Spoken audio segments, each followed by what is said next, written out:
Boa noite, sejam bem-vindos a mais uma edição da série Webinars para a Nova Economia, promovida pelo Grupo Estúdio. Durante as transmissões, nossa intenção tem sido trazer conhecimento aos empresários, esclarecendo dúvidas, noticiando benefícios e abrindo horizontes para a melhoria da gestão. Continue conosco diariamente e acompanhe nossa programação através do canal do Grupo Estúdio. Lembrando que para ficar atualizado é importante se inscrever no nosso canal e curtir os nossos vídeos. Hoje nós vamos falar sobre gestão financeira na empresa rural. E a partir de agora eu te convido a interagir conosco pelo chat do YouTube. Hoje nós contamos com a presença de Juliana Borges, a gerente de negócios, Gerson Munareto, protagonista da Estúdio Agro, e Nelson Monteiro, diretor de operação do Grupo Estúdio. Boa noite, convidados. Boa noite. Boa noite, Nelson, Gerson, Júlia, tudo bem, pessoal? Vocês já estão acostumados comigo, né? Mas a gente está aí fazendo mais um bate-papo hoje, sempre contando com a tua participação. Bom, pessoal, a gente está aqui trazendo um tema voltado ao agro, né? E a ideia é a gente falar dos cases e dos itens que a gente está vendo cada vez mais na Estúdio Agro. É a solução que o Grupo Estúdio propõe para quem está nesse meio de agronegócio, para quem tem clientes, para quem tem negócios próprios, enfim.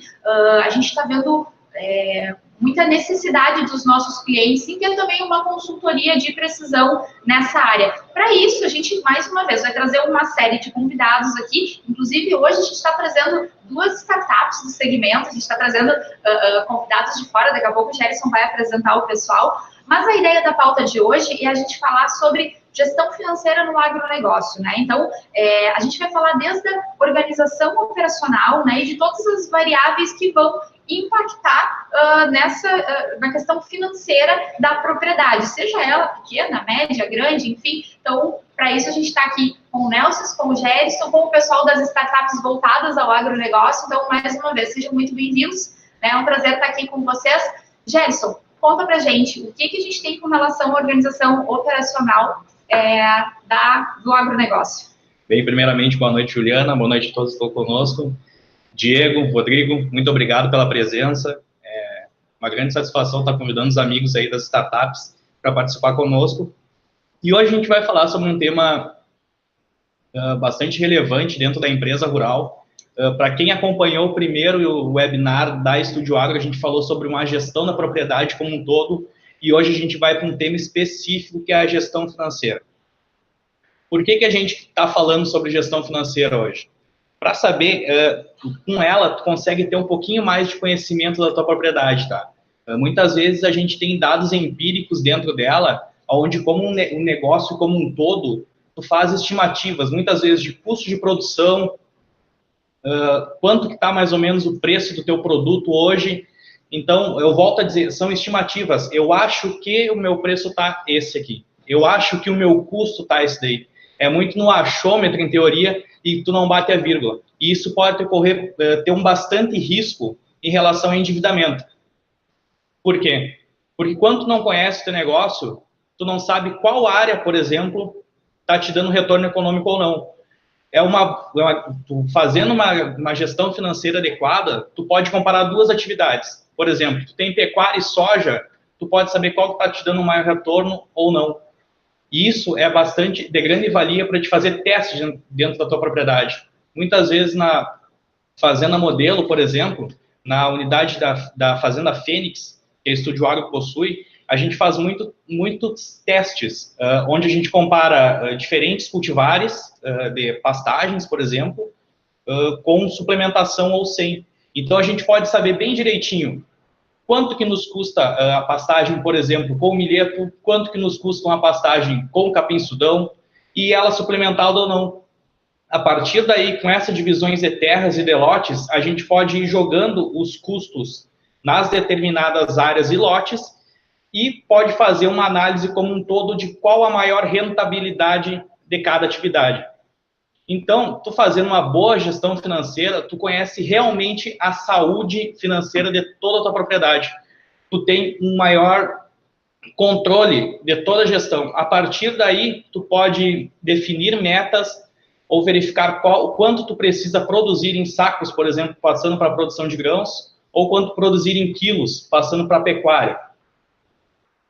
Bem, a gente tem bastante alguns temas, algumas questões que a gente gosta de falar. Eu e Nelson, até a gente estava debatendo hoje sobre a questão do arrendamento. Muitas vezes eu sou um produtor rural e a gente já se debateu com algumas consultorias ou algumas pessoas que estão fazendo algumas estimativas de custos e elas não colocam um arrendamento por serem proprietários de terra. Então, quando eu sou proprietário de terra, eu não coloco o arrendamento no meu custo. A gente acha isso um pouco equivocado, né? Porque, mesmo assim, tu está utilizando a terra, então tu tem que remunerar. Arrendamento é um custo muito importante que a gente coloca mesmo sendo proprietários das nossas fazendas, a gente considera ele como um custo. E muitas vezes, se tu parar para pensar, é nesse custo que tu pode verificar a saúde do teu negócio. Muitas vezes o produtor rural ele não coloca o arrendamento como um custo e está achando que tem um lucro maior. Quando ele bate na ponta da caneta, não, mas se eu pagasse um arrendamento X dentro da minha propriedade, aquele custo dele diminui ou até, às vezes, ele tem um prejuízo. E o arrendamento, boa noite, pessoal, e o arrendamento, independente dele plantar, ele teria como pessoa física, por ser proprietário da terra, arrendando por um terceiro ou não, ele teria aquela receita do arrendamento. Então, acho que é isso que o Gerson quis passar, que teria que fazer parte do custo e o lucro seria a partir do arrendamento. A parte da gestão financeira, o que a gente pode verificar também, como tu falou, né, muitas vezes eu tenho que bater a vírgula, eu gosto muito de falar essa palavra, né, de bater a vírgula, tu ser exato no ponto, nessa questão financeira, foi o seguinte modo, eu tinha um professor dentro da universidade que ele gostava muito de falar o seguinte: a grande maioria dos produtores rurais, dos empresários rurais, eles não têm conhecimento do negócio deles, do real conhecimento, de quanto que custa, quanto que está rendendo. E se tem alguns casos, tu botar na ponta do lápis, vale mais a pena tu vender a tua terra e aplicar num fundo de investimento aí, que tu te incomoda muito menos. É um pouco agressivo o que eu tô falando, mas é bastante a realidade. Se tu não entender bem o teu negócio, muitas vezes tu pode estar tendo um prejuízo desnecessário. E, Gerson, como também tem o contrário, né? Tem muitas vezes que pode estar dando lucro à tua atividade e não está sobrando valores, porque o que está comprando coisas para a pessoa física, usando o dinheiro com coisas pessoais e está colocando tudo dentro do custo e automaticamente parece que não está dando lucro à atividade, mas não é. É que a pessoa física está se confundindo com a pessoa jurídica. Então, é uma coisa, na verdade, com a área de atuação, com a plantação, seja plantação de soja, de arroz ou criação de gado mesmo. A boa e velha mistura do pessoal com o profissional, né? Muitas vezes a gente não sabe da onde é que está vindo o teu rendimento, ou por que eu não tive lucro na atividade. Aí tu vai verificar, foi por exemplo, um carro novo que eu comprei com o dinheiro da minha lavoura. Então, às vezes tem esses pequenos probleminhas. Mas, Nelson, eu gostaria de te perguntar uma coisa: qual a importância de tu ter um fluxo de caixa definido ou um DRE dentro de uma propriedade? Normalmente o fluxo de caixa ele é muito importante, porque todos nós sabemos que tem um momento do ano que pega em grãos que automaticamente no plantio, na safra, ele é mais baixo. E no momento que tu consegue ter um fluxo de caixa, tu consegue vender esse grão na alta e aí conseguindo um maior resultado. E eu acho que agora nós vamos abrir um pouquinho, né, a questão dos indicadores que nós achamos importantes para o custo de uma empresa, seja ela pecuária ou plantação de grãos, e aí nós vamos explicitar um pouquinho mais isso. Pessoal, nós vamos compartilhar uma tela aqui agora e vai exemplificar um pouquinho do que o Nelson falou.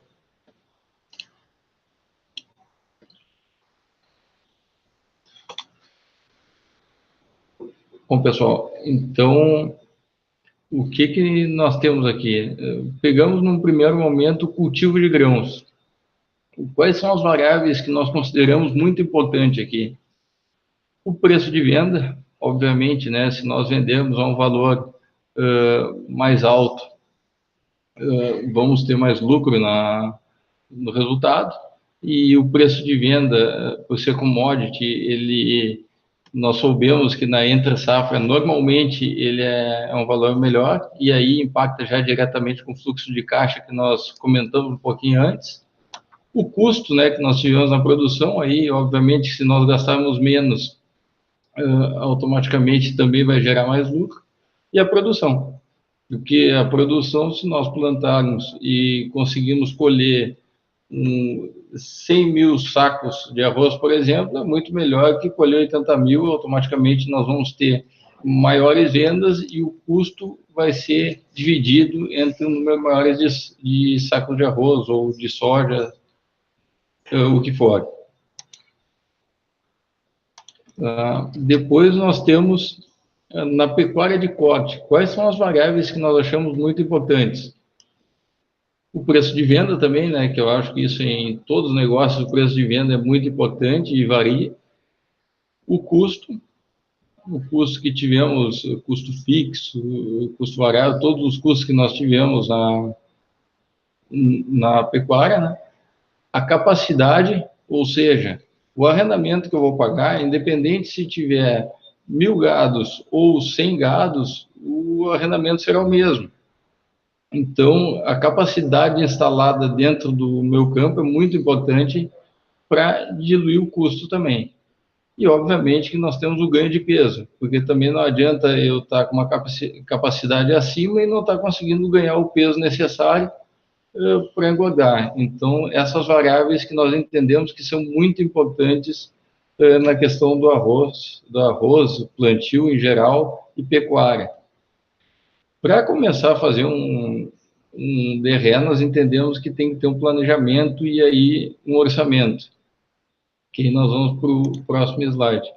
Aqui nós temos um exemplo de produção de grãos. Por exemplo, eu tenho, antes de começar a produzir, o ideal é que eu consiga saber o que eu estimo fazer nesses hectares, quanto que eu estimo produzir. Eu estimo produzir 100 mil sacos. Com 100 mil sacos, eu imagino que o meu preço médio de venda eu consigo fazer em R$ 45 o saco. Aí eu vou ter uma receita de 4 milhões e 500. E aí uma despesa, por exemplo, de 4 milhões, me gerando um lucro de 500 mil. Isso daí, antes de eu começar a plantar, isso daqui vale para eu começar a produzir ou não? Eu acho que essa que é a projeção que é muito importante de iniciar. Daí como que eu faço a projeção? Por exemplo, as despesas, nós podemos pegar as despesas passadas, seja do ano passado, daqui a pouco usar uma variação de dólar, se está mais alto, mais baixo, isso daí, ou IGPM, para usar como base. E com isso, ir vendo as despesas. A questão do preço, nós temos uma estimativa aí, normalmente todo mundo que planta tem uma estimativa do que espera no ano subsequente, e aí tem que também ver o seu fluxo de caixa para ver se vai conseguir segurar até o preço estar bom de venda. Lembrando que aqui é o preço médio de venda, né? Então, depois que nós fizemos toda a projeção, aí nós vamos para a realidade. Então, nesse case aqui que eu peguei, por exemplo, uma produção estimada de 100 mil sacos deu 92.500. O preço que estava estimando em R$ 45 de venda foi vendido a R$ 43,50. Então, tivemos uma receita de R$ 4.023 contra o que nós estávamos esperando de R$ 4.500. A despesa, R$ 3.800.000, e tivemos um lucro de R$ 223.750. Por que isso é importante? Porque aí nós podemos ver aonde que nós erramos na projeção futura. Por exemplo, nesse caso aqui, obviamente que as despesas, o legal é projetá-la mais aberta, que nós estamos fazendo um exemplo, que daí nós vamos conseguindo controlar indicador por indicador para saber aonde que eu posso melhorar, o que eu não fiz que eu esperava e não consegui fazer. Então, eu acho que assim que nós trabalhamos aqui, a ideia é sempre ter a projeção e ver a realidade. E quando nós conseguimos atingir a realidade, automaticamente nós vamos ter o lucro esperado.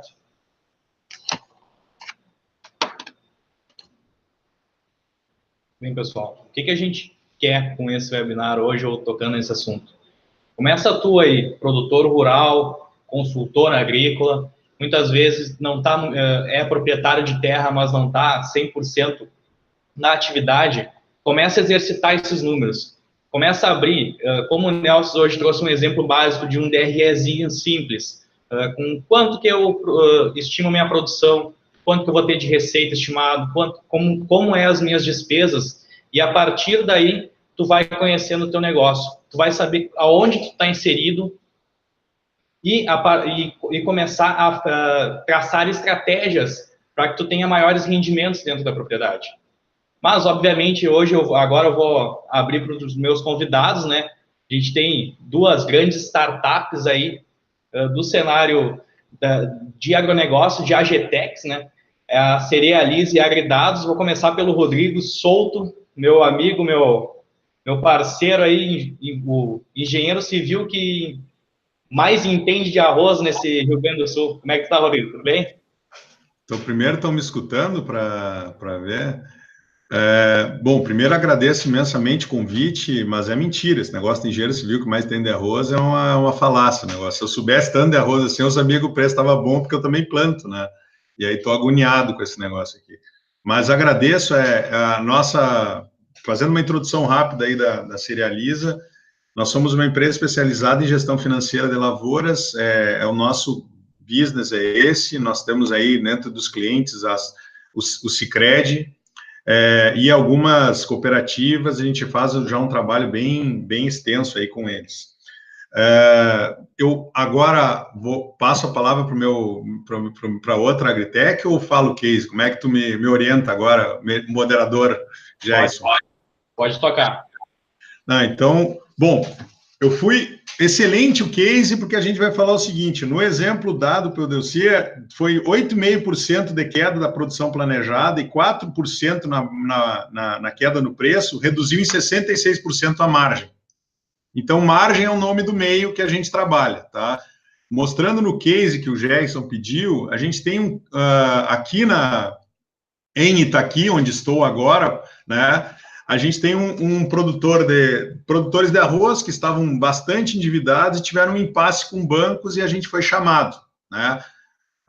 O banco pediu para, olha, como é que eu faço? Eu empresto dinheiro para esse pessoal, como é que eu faço para ajudar esses meus clientes aqui? Com que garantia eu posso ter para receber? E a gente foi chamado para fazer uma avaliação na Cerealiza se os preços estavam verde, amarelo, vermelho. Verde, paga as contas e sobra. Amarelo, não daria para pagar todos os compromissos, e vermelho, se eu conseguia aí, nem pagava os custos da lavoura. E aí, no caso que foi nos falado, né, num dos produtores que a gente interagiu aqui, o custo de produção por saco, depois de levantado, aí passamos 2 dias imersos nos números dos caras, estava em 52,90 o custo de produção por saco, e o preço de média, R$ 37,37. Dava 15,53 de margem negativa por saco, tá? E aí, como é que a gente sensibiliza o produtor que já está aflito, com dívida alta, com uma vida inteira dedicada ao arroz, bem relacionado aí com o banco, mas com baixa escolaridade? Aí eu pergunto para os consultores, ou até mesmo para os produtores, como é que conduzir esse processo que fica muito mais emocional do que racional, né? O cara está extremamente sensibilizado e a gente abre as contas num nível um pouco mais alto do que o Delci apresentou, e aí a gente olhou o seguinte, olha, dos seus R$15 de deságio, que a gente está olhando aqui, o senhor está pagando 9,51 de pessoal, a média da região é 5, é 3,5, e o segundo mais alto depois do senhor é 5. O seu segundo maior custo é defensivo, que na região aqui de Itaqui já é bastante proibitivo, porque é muito acima da região da fronteira oeste, mas os produtores estão pagando R$4 por saco.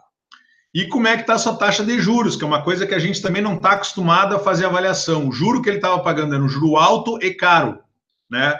Então, dava aí 30%, 32% ao ano, porque ele pegou o dinheiro da indústria, mais aí da rede de insumos e tinha que fazer essa mágica financeira aí. O que a gente conseguiu fazer? Com muito dor e sacrifício, ele teve que mandar vários funcionários aí embora para salvar o negócio. Conseguiu aí uma adequação das áreas, reduzindo.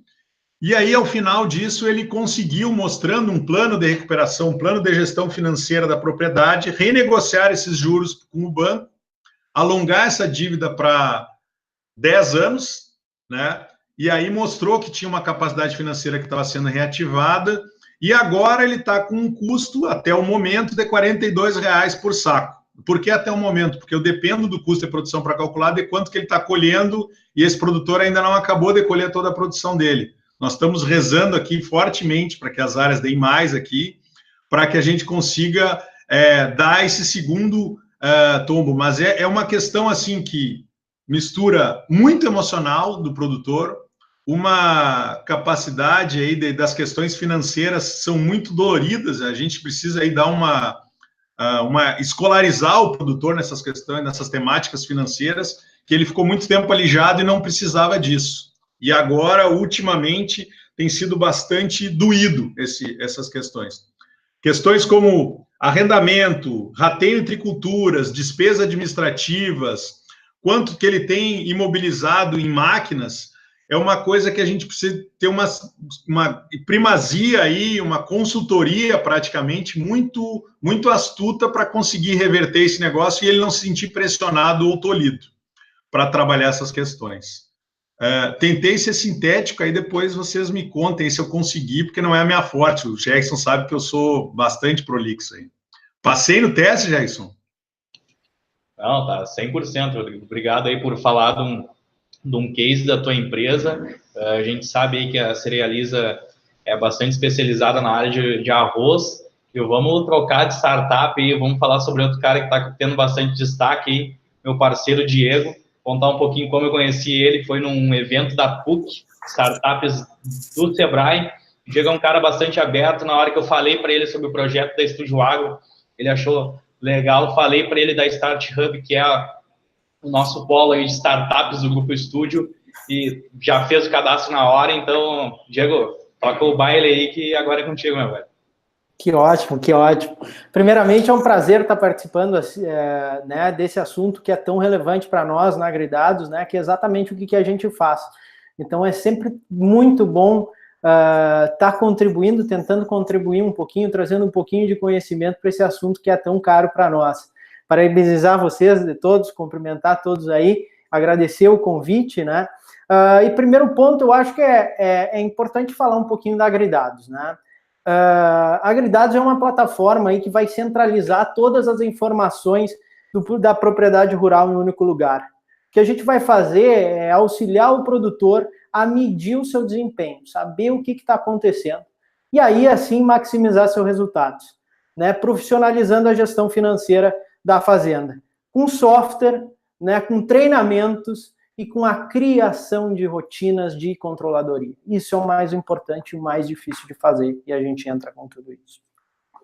Eu acho que antes de falar do case, né, eu acho importante que vocês me dão uns 2 minutos. Eu acho legal a gente tratar de 2 pontos aqui que eu vi que vocês falaram bastante, eu queria dar minha contribuição. Primeiro é a importância da definição da gestão financeira, né? O produtor hoje, bem como o Rodrigo, meu colega de engenharia aí falou, né? O produtor, nem todos eles estão usando as afirmações da gestão financeira. Não é todo produtor que sabe seus números.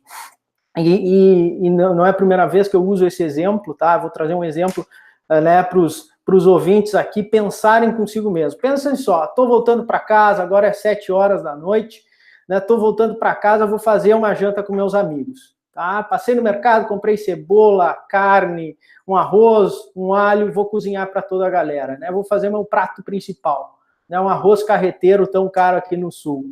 Chego lá, chego em casa, está tudo preparado, vou começar a cozinhar, acaba a luz. Né? Eu estou lá, fazendo aquele prato que eu já repeti 100 vezes, estou lá no meu espaço, na minha casa, há mais de 10 anos, que eu sei onde está os talheres, sei onde está as panelas, sei onde está tudo. Mas eu pergunto para o ouvinte, né? Será que eu vou cozinhar da mesma forma? Será que eu vou conseguir cortar a cebola sem medo de me cortar? Será que eu vou cozinhar, vai sair o mesmo prato? Será que eu não vou ter medo de me queimar? E eu uso esse exemplo, assim, que é um exemplo muito simplesinho, para perguntar para o produtor, né, que muitas vezes não faz gestão financeira, né, como é que faz a propriedade sem a gestão financeira? A gestão financeira é a luz da administração da fazenda, é como eu vou clarear, né, as decisões estratégicas do meu negócio. É como eu vou tirar o empirismo da mesa, eu vou tomar decisões baseadas em informação, né? É aquilo que vai deixar eu não dar um passo maior que a perna, né? É aquela hora de trocar a colheitadeira, que eu vou saber, não, eu estou tranquilo, vai ter fluxo de caixa nessa safra, vai ter na próxima, eu estou saudável. Né? E hoje a gente sabe que muitos produtores ainda não têm uma gestão financeira. Botam as notas, né, na caminhonete, chega no final do ano e dão para o contador. Não aproveitam todas as informações que tem ali e poderiam usar, né? Porque os problemas de não ter uma gestão financeira, eles são bem sérios, né? E o principal deles é quando a vaca vai para o brejo, né? Muitas vezes produtores têm eventos de insolvência que não conseguem pagar as contas. E esse problemão vinha de muito tempo lá atrás, que um fluxo de caixa bem projetado poderia tirar ele, pelo menos avisar ele melhor. E aí, o que vai acontecer? Eu vou vender meu patrimônio, né, abaixo do valor no mercado, porque eu não preciso de solvência, né, eu preciso de liquidez, eu vou ter que baixar o preço. Né? Vou vender tudo na correria, vou me endividar, né, mais para jogar tudo isso com a barriga para a próxima safra, vou estar numa pior situação. Outra situação, né, que a gente percebe muito é que, às vezes, um produto do mix dele está pagando o prejuízo do outro. Né? Ele está tendo lucro com a soja, mas o gado não está indo tão bem. Ou, de repente, na região dele, né, ele está com o gado melhor e a soja não está indo tão bem. No caso da minha região, sou nascido em Cruz Alta, né, infelizmente o trigo não vem dando há muito tempo. Espero que essas últimas safras está se reerguendo um pouco, mas muitas vezes ele estava pagando, a soja estava pagando o custo do trigo. Né? Então, são problemas assim que a gente vê recorrente, né, para aqueles que não têm uma organização financeira, né, um gerenciamento financeiro da propriedade. Dentre eles, eu poderia falar muitos outros, né, até mesmo a ineficiência que o produtor tem, né, de não ter um escritório, ou de não fazer mesmo na casa dele, né, essa gestão. Às vezes cai aquele cheque que ele não esperava, é aquele corre-corre, né, não sabe o que faz, se vende soja abaixo do preço, na pior parte do mercado, está lá na descida, ou vende um gado que estava na engorda prontinho, aquela lindeza daquele rebanho, ele vende quando não devia, ou até mesmo cai no protesto por uma continha de 40 pila, né? Isso é a importância que a gestão administrativo-financeira traz para a propriedade rural. Entre eles, né, tantas outras coisas, como reduzir o custo, né? Às vezes o produtor está apertado financeiramente, e aí ele, em vez ele está apertado financeiramente, né, e o que ele vai fazer? Eu tenho que reduzir custos, mas daí ele deixa de fazer um investimento importante que ele tinha para fazer, ele deixa o calcário para o próximo ano, ele compra uma semente de qualidade inferior, diminui o fertilizante, e faz coisas que vão contra, ele está cortando o custo na carne e não na gordura. Né? Em vez de redimensionar o parque de máquina dele, que tem um trator lá que ele não usa, né? Um funcionário que não auxilia quase nada na propriedade, tem que ter mandado embora faz anos. Né? Então tem muita coisa aí que a gestão financeira vai elucidar ele para tomar as melhores decisões possíveis. Né? E agora, então, eu tomei um tempo, eu acho, a mais aí, eu não sei, mas eu queria trazer aqui, ó, né, 2 pontos que são importantíssimos, né, para a gente tratar de gestão financeira. Um é a importância, todo produtor tem que fazer isso, e são muitos os problemas que podem ser trazidos se o produtor não trazer. Tá? Posso continuar no case? De repente eu volto para o Rodrigo. O que vocês acham? Depois a gente fala do case. Não, toca o case aí, Diego. Vamos ver o que a Agridados trouxe para nós hoje. Beleza. Então, a Agridados, né, nós somos uma empresa recente, né, mas hoje a gente já está em mais de 10 estados do Brasil, atende Brasil e Paraguai, né, e eu trouxe de alguns desses nossos clientes aí algumas coisas relevantes, né, desde clientes que já tinham uma gestão financeira e trouxeram, né, passaram para a Agridados e ganharam bastante, né, trocando de ferramenta para passar para Agridados, que foi o caso de um grupo familiar do Centro-Oeste com mais de 10 mil hectares, né, eles estavam numa ferramenta de software, e aí, né, numa empresa super conhecida no cenário brasileiro, e passaram para Agridados, né. Só que esses softwares conhecidos, muitas vezes, têm um custo de licença extremamente alto, né, que caiu drasticamente, e o número de pessoas para imputar aquele software arcaico e complexo, né, reduziram de 3 para 1. Né? Então, sem contar que o cliente antes não conseguia enxergar os resultados da lavoura. A Agridados é um software um software robusto, que tem todas as rotinas, mas ele é um software extremamente fácil de usar, né, que o produtor, com poucos cliques, consegue chegar ao essencial da sua fazenda. Um raio-x daquilo que ele precisa analisar. Eu também trouxe um case, né, de uma família no Paraná, que nem todos os sócios estavam na operação agrícola, né? Então, alguns dos sócios operam, né, uma família muito unida, mas eles queriam mostrar, assim, os resultados para aqueles que estão fazendo outra coisa, né? E aí, um dos sócios me confessou: Diego, eu nunca tinha conseguido montar um relatório para demonstrar para os meus irmãos. Isso era a vontade que eu tinha, mostrar como está indo. Eles são sócios aqui da fazenda. Eu queria ter esses relatórios para conseguir mostrar para eles. Já nos primeiros meses aí de implementação, né, todos os sócios, inclusive morando fora do país, um dos sócios conseguiu ter acesso instantâneo a todos os relatórios da fazenda, né, e conseguiu, né, visualizar e ver o que estava acontecendo, né. Com a conciliação bancária, né, eles tinham certeza que antes que eles iam de um case, eles usavam Excel, eles nunca tinham certeza dos custos deles, né, porque os erros da inserção eram muito relevantes, né, então, às vezes eles olhavam aqueles relatórios de tanto trabalho para ser feito, e aí chegavam e diziam: mas eu não acredito nisso, né, tem tanto erro de input aqui, que a gente não consegue acreditar nesses relatórios aqui, né, e daí, desde lá, eles conseguiram consolidar os resultados, que antes não eram feitos. E, além do mais, descobriu-se ineficiências, por exemplo, com estoque grande, no final da safra, estava faltando né, no final ali, estava faltando um pouco de dinheiro, mas ele tinha um horror de compras lá, numa das revendas que não tinha sido usado por ano. Era um dinheiro que estava parado lá, que eles poderiam ter usado durante a safra. Então, nesse case, a gente conseguiu dar mais transparência para a família, né, conseguiu uma eficiência maior na inserção de dados administrativos, e também conseguiu reduzir custos, né, que isso é muito importante para o produtor rural. Desculpa, eu não consegui ser tanto assim como tu, tão rápido assim, Rodrigo. Espero que eu tenha contribuído de alguma forma. Não, capaz, eu contribuiu sim. É sempre bom a gente trazer exemplos reais, né, de como a gestão financeira, a contratação, seja de um SaaS, né, um software como serviço, ou mesmo partindo do produtor, do empresário rural, fazer análise desses dados é bastante importante. Vamos passar a palavra para a ala feminina do nosso webinar hoje. Juliana, tem alguma interação do público conosco? Tá ficando complicado, né? Você tem duas mulheres aqui, não abre a boca, a gente está segurando, né, Júlia, aqui para não falar. Não, brincadeira, pessoal. A gente tem aqui algumas perguntas chegando, tá? Mas eu queria perguntar para o Diego e para o Rodrigo. Vamos estabelecer a ordem, então. Primeiro o Diego responde, depois o Rodrigo.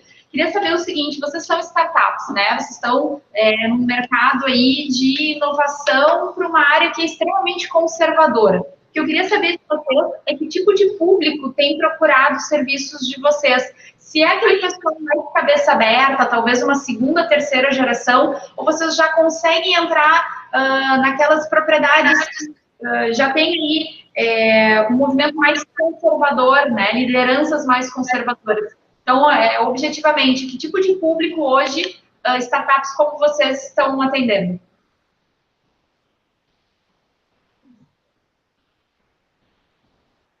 Diego, quer? Posso eu começar de novo? Ótima pergunta, né? E eu acho que essa resposta até é um pouquinho contraintuitiva, assim, do que a maioria das pessoas, pelo menos na nossa observação aqui na Agridados, tá? A gente classifica assim, tem pessoas um pouco mais conservadoras e tem pessoas que buscam, né, novas alternativas para realmente melhorar os resultados da sua fazenda, né? Mas o que é contraintuitivo é que esses conservadores nem sempre tem a ver com a idade. A gente recebe pessoas, né, com idade avançada, trocando de negócio, indo para o agronegócio, que querem fazer uma gestão apurada da sua fazenda. Enquanto a gente já bateu com algumas pessoas novas que não têm essa atitude tão buscando inovações. Então, eu acho que a característica, né, de buscar novas alternativas é muito mais do espírito da pessoa que ela quer se desenvolver, né, do que da idade. A gente está encontrando, sim, pessoas com idade mais avançada que, sim, buscam novas tecnologias. Sou Joe? Vamos lá para... Bom, na questão da cerealiza, eu tenho uma variável que é o medo, né? Arroz a 41,40 e soja 71,73 influencia diretamente na relação dos produtores que querem olhar os custos de produção. Eu nunca recebi tanto pedido agora de conversa e de visita, quanto nesse período crítico que está passando o arroz aqui, com o negócio, com a questão do Trump, com a China lá para levantar os custos. O grande impeditivo não é se é disruptivo ou não, o que acontece é que, como estava falando o Diego, assim, ó, é a quantidade de dados. Nós estamos virando cada vez mais uma consultoria, usando aí uma rede de agrônomos para tentar desmistificar esse input de dados. Tanto é que na Cerealiza a gente coloca com 50, 60 dados safra, tá? O que é uma coisa bastante diferente do que o mercado apregoa. Então, nós não vamos pegar a notinha de combustível, não vamos pegar o funcionário, quanto que ele está ganhando, quanto é o INSS, quanto é o FGTS, tudo isso aí a gente está fazendo para o produtor, e isso também tem uma experiência bastante parecida com a do Diego, que é o seguinte, não tem um público disruptivo claro, assim, que pegue a ferramenta. O que está influenciando bastante é o medo de que não vai pagar as contas. O que ajuda é os coworkings, esse tipo de outros fatores que conseguem capilarizar bastante. Então, tem algumas iniciativas nossas em São Paulo, com universidades, tem algumas coworkings no Paraná, e aí várias, Embrapa, tem vários caras que estão pensando alguma coisa diferente, e claro que fica mais aberto, fica mais oxigenado para te mostrar as nossas soluções, né, de startups. Mas o público jovem, ele geralmente tem mais interesse, mas tem menos poder de decisão. Então, não sei se o Diego também está passando por mesmo, assim, em algum momento a gente vai ter que falar com o pessoal mais antigo, que é lá o nono, o pai, o capo, esse cara aí que vai assinar o cheque e dizer, não, vamos testar desse negócio, e ele convencido, ele gera mais propaganda para as startups do que propriamente público novo. Quando ele te indica, aí tu consegue vários outros clientes na região, baseado nesse pessoal da old school, vamos dizer assim. Acho que era isso, não sei se tem alguma coisa mais para contribuir. Não, é isso aí. Obrigada. É importante a gente dizer aqui que BI, né, a informação, enfim, chave de performance, indicadores, são itens que por muitos anos aí a gente já vem vendo nas grandes companhias, nas empresas, e a gente vem batendo muito nisso, né, que as propriedades hoje são verdadeiras empresas, então a gente tem que ter esse cuidado também de gerenciamento. Por isso que a gente está falando de gestão financeira e como é importante também para o agronegócio.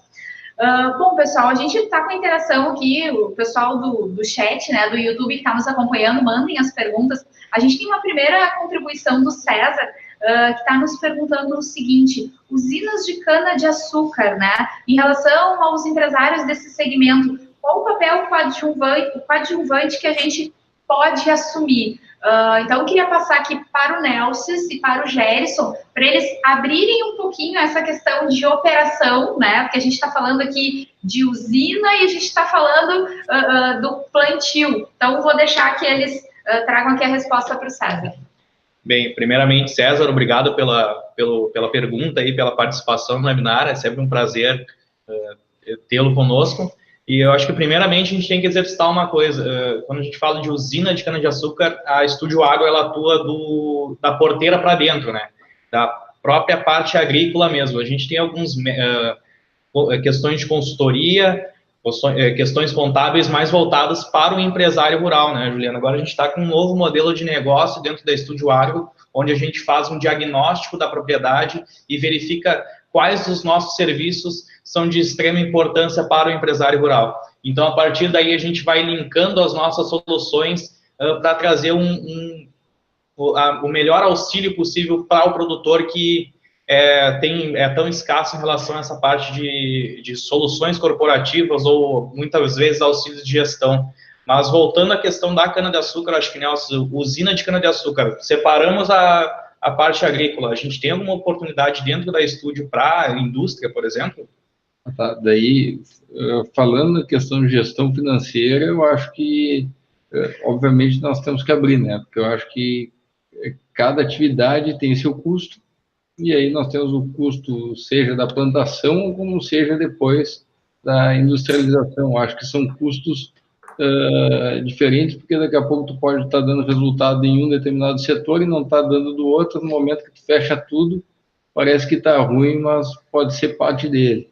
Então, acho que a gestão financeira, independente do tipo de empresa, ela tem que ser feita. Agora, o que nós temos para a indústria, obviamente, que a Estúdio Fiscal, ela revisa todos os tributos da indústria. Não sei se é nesse sentido a pergunta, mas se for, sim. Acho que nós temos, tanto na Estúdio Fiscal como na Estúdio Law, temos oportunidade, sim, para usinas. E a gente, é importante complementar que um dos maiores cases do grupo, né, Nelson, se deu numa usina de cana-de-açúcar, que a gente conseguiu créditos superiores a 30 bilhões de reais com a informação. Então, é isso que as duas startups estão trazendo. A gente quer deixar bem claro aqui para todo mundo que está nos assistindo o quão é importante ter a gestão da informação. Aquele dinheiro que a gente sempre diz que está na tua caixa arquivo.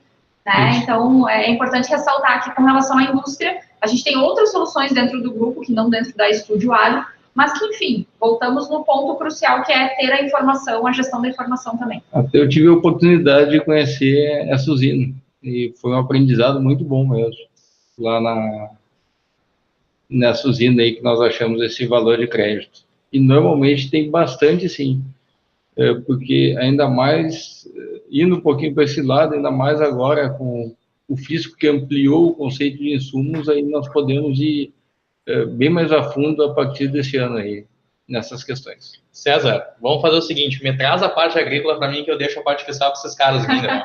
Vamos fazer um negocinho bom. Acho que o Rodrigo tem uma contribuição. Rodrigo, quer falar alguma coisa aí? Microfone aqui. Primeiro tem que me disciplinar, abrir o microfone. Indústrias de cana, pelo menos das experiências que a gente tem, elas estão extremamente demandantes de capital, porque tem investimento alto, né? Por exemplo, tu vai pegar uma lavoura de arroz, tu vai ter lá, o beneficiamento é secagem, que tem um custo marginal relativamente apropriado. Soja, tu pode ter uma estrutura só para armazenar, mas a cana, nesse sentido, ela tem uma depreciação muito longa, muito maior. E aí esse é um cuidado que tem que ter, porque a gente faz uma avaliação de investimento do maquinário na cana e ela tem oscilações de dólar fantásticas aí durante o ano, que podem fazer uma reavaliação bastante criteriosa em termos de cenários, mexendo o dólar, mexe bastante a rentabilidade desse negócio. Então, talvez uma contribuição é que, assim, a gente está muito vulnerável ao mundo externo quando está falando de indústria de cana, aí depende se é para açúcar ou se é para etanol, né? Ou como é que é o mix que ele faz desses produtos. Mas realmente já é um pós-graduação, o negócio, a indústria de cana não é para amadores, né, no geral. Tá aí, legal, então, obrigada, Rodrigo, pela contribuição. Pessoal, eu acho que o recado que fica do webinar de hoje, né, é que a gente está sempre falando de consultoria, de apoio, de suporte, mas, assim, atuar no feeling não dá mais, né, por mais que a gente tenha lá, principalmente no agronegócio, a questão hereditária, porque o meu avô fazia, porque o meu pai fazia, então eu vou fazer também, é aquele contador de sempre, é o advogado de sempre. Acho que a gente tem que oxigenar um pouco e olhar para os lados, né? Também no agronegócio. Tem um monte de tecnologias aí, 2 startups sensacionais que estão vindo para contribuir conosco. Então, mais uma vez, feeling não dá mais também no campo, nas empresas do campo, né? A gente tem que atuar com informação, a gente tem que ir jogando xadrez na estratégia para ver custo, para ver margem, tudo isso. E para isso a gente precisa ter gestão, seja no financeiro, na operação, na organização da propriedade como um todo. Então, pessoal, a gente não temos mais perguntas aqui, né? A gente vai encaminhando para o encerramento. Júlia, contigo, por favor. Então, tá, pessoal, a gente vai aproveitar a deixa para finalizar a transmissão do nosso webinar, agradecer a participação de todos vocês. Caso alguém tenha ficado com alguma dúvida, é só mandar para aquele e-mail que vocês já conhecem, é o dúvidas@grupoestudio.com.br. Não te esquece de se inscrever no nosso canal, clica aí no sininho para receber as notificações diárias no YouTube. A gente está ainda no Spotify, é só procurar pelo podcast do Grupo Estúdio. E nós esperamos todos vocês amanhã para falar sobre questões patrimoniais e como proteger o seu patrimônio. Então, boa noite a todos. Lembrando que amanhã às 19, aí, a partir de agora às 19 horas, não esqueça. Tá? É isso aí, sempre às 19. Tchau, pessoal. Boa noite. Obrigada. Até mais. Um último recado, entrem nas redes das startups, garanto que o pessoal aí pode auxiliar vocês em várias questões relacionadas à gestão, junto com a Estúdio Agro. São nossos parceiros aí, a gente tem total confiança nesses caras. Valeu, pessoal, um abraço. Até mais. Até mais, tchau, tchau.